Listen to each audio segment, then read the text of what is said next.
नमस्कार, मेरा नाम है वीर प्रताप। आप देख रहे हैं लीगल लाइफ रेमेडी। आज की इस वीडियो में हम section 144 of criminal procedure code 1973 lockdown और कर्फ्यू के बारे में बात करेंगे। वीडियो को शुरू करने से पहले मैं आप सभी को बताना चाहूंगा कि इस वीडियो में सेक्शन 144 का बेसिक एनालिसिस किया गया है, क्योंकि अगर हम इस वीडियो में सेक्शन 144 का डिटेल्ड एनालिसिस कवर करते तो ये वीडियो बहुत लंबी हो सकती थी। सेक्शन 144 का डिटेल्ड एनालिसिस हम किसी और वीडियो में कवर करेंगे। अभी के लिए we will stick to the point, that is section 144 of CrPC 1973 lockdown और कर्फ्यू।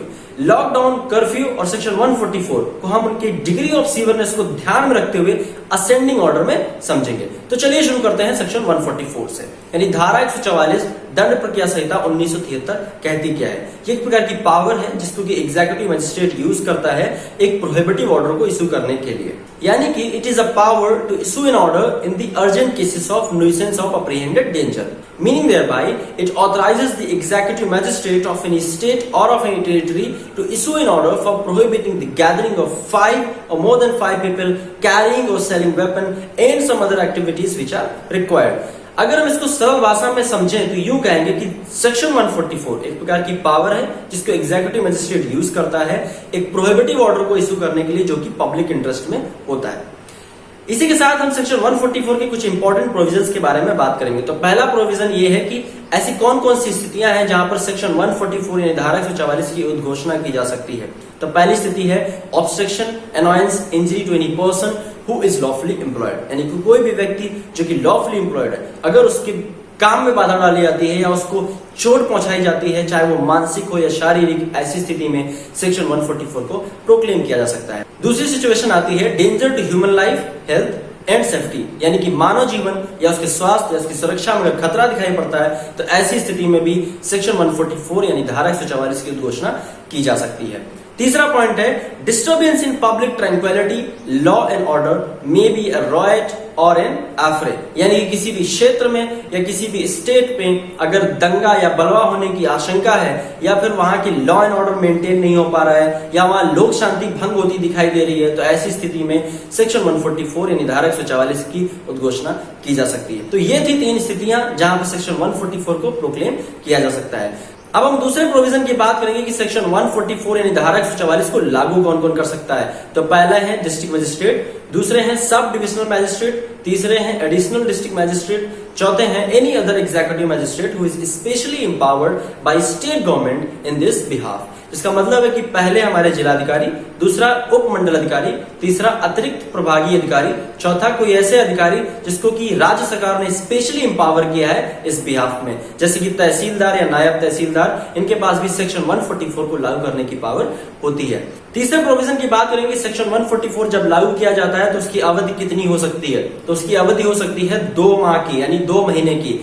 जब एक बार सेक्शन 144 को प्रोक्लेम किया जाता है तो वो 60 डेज तक वैलिड रहता है, लेकिन जिस भी स्टेट या जिस भी टेरिटरी में सेक्शन 144 को लागू किया जाता है, किसी भी स्थिति को काबू करने के लिए अगर वो स्थिति काबू नहीं होती है तो ऐसी स्थिति में अगर राज्य सरकार इसे जरूरी समझती है तो ये 2 महीने का टाइम एक्सटेंड करके 6 माह तक बढ़ा सकती है। चौथे प्रोविजन की बात करेंगे तो सेक्शन 144 को जब एक बार प्रोक्लेम किया जाता है, यानी धारा 144 जब एक बार घोषणा की जाती है, तो ये 2 बातें ध्यान में रखना बहुत जरूरी है कि वो घोषणा लिखित होनी चाहिए और उसमें जो भी सर्कमस्टांसेस मेंशन किए गए हैं, जो भी स्थिति समझाई गई है, वो स्थिति उचित होनी चाहिए और पब्लिक इंटरेस्ट में ही होनी चाहिए। तो इस तरीके से हमने जाना सेक्शन 144 के बारे में कि कौन इसे लागू कर सकता है, किन किन स्थितियों में इसे लागू किया जा सकता है और कैसे इसे राज्य सरकार 2 महीने से बढ़ाकर 6 महीने तक कर सकती है। अब हम बात करेंगे लॉकडाउन और कर्फ्यू के बारे में। लॉकडाउन और कर्फ्यू के बारे में बात करने से पहले मैं आपको बताना चाहूंगा कि लॉकडाउन और कर्फ्यू के लिए कोई भी सेपरेट या रिकॉग्नाइज्ड लॉ नहीं है। इसका एसेंस लिया गया है महामारी अधिनियम 1897 यानी कि एपिडेमिक डिसीज एक्ट 1897 से। तो चलिए बात करते हैं लॉकडाउन और कर्फ्यू के बारे में। पहली बात तो ये लॉकडाउन को लागू कौन कर सकता है। लॉकडाउन को लागू कर सकता है डिस्ट्रिक्ट मैजिस्ट्रेट। दूसरा कि लॉकडाउन और सेक्शन 144 में माइन्यूट सा डिफरेंस है। लॉकडाउन में सेक्शन 144 के सारे प्रोविजंस को फॉलो किया जाता है। लॉकडाउन का मेन ऑब्जेक्ट होता है पब्लिक मूवमेंट को रेस्ट्रिक्ट करना है, इसीलिए लॉकडाउन में पब्लिक ट्रांसपोर्ट, पर्सनल व्हीकल्स और भी कई अदर एक्टिविटीज को भी बंद कर दिया जाता है। लेकिन लॉकडाउन के चलते इसेंशियल कम्युनिटीज एक्ट को ध्यान में रखते हुए गवर्नमेंट आपको इसेंशियल सर्विसेज प्रोवाइड कराती है, जैसे कि grocery shops, milk shops, petrol pumps, banks, hospitals, इन सारी सर्विसेज को प्रोवाइड किया जाता है। लॉकडाउन का एक्सटेंडेड वर्जन होता है कर्फ्यू। कर्फ्यू को लागू कर सकता है डिस्ट्रिक्ट मैजिस्ट्रेट। कर्फ्यू में स्ट्रिक्ट मेजरमेंट लिए जाते हैं लोगों को उनके घरों में रखने के लिए। लोगों को एक प्रकार से फ्रीज करना होता है उनके घरों में, उनको बाहर जाने या आने की अनुमति नहीं होती है। कर्फ्यू में स्ट्रिक्ट मेजरमेंट के चलते कुछ एसेंशियल कम्युनिटीज को भी बंद कर दिया जाता है। इसमें जो बहुत इंपॉर्टेंट सर्विसेज होती हैं वही आपको प्रोवाइड कराई जाती हैं। कर्फ्यू, लॉकडाउन और सेक्शन 144 में एक और चीज कॉमन है कि इन तीनों स्थितियों में सरकार आपका इंटरनेट ब्लॉक कर सकती है। जैसे कि अभी राम मंदिर का वर्डिक्ट जब आया था तो सेक्शन 144 लागू किया गया था। उस स्थिति में हम सब लोगों का इंटरनेट ब्लॉक कर दिया गया था। तो ये एक उदाहरण है जिससे हम समझ सकते हैं कि सेक्शन 144 लॉकडाउन या कर्फ्यू के दौरान हमारा इंटरनेट भी ब्लॉक किया जा सकता है। तो इस तरीके से हमने जाना कि लॉकडाउन, कर्फ्यू और सेक्शन 144 क्या कहता है, किस बारे में है और इसे कैसे लागू किया जाता है। अब हम बात करेंगे सेक्शन 144 लॉकडाउन और कर्फ्यू का उल्लंघन करने पर किस प्रकार के दंड के प्रावधान किए गए हैं। तो इसका दंड का प्रावधान दिया गया है section 188 of Indian penal code 1860 यानी कि धारा 188 भारतीय दंड संहिता 1860 में, और सेक्शन 269, 270 और 271 भारतीय दंड संहिता 1860 में।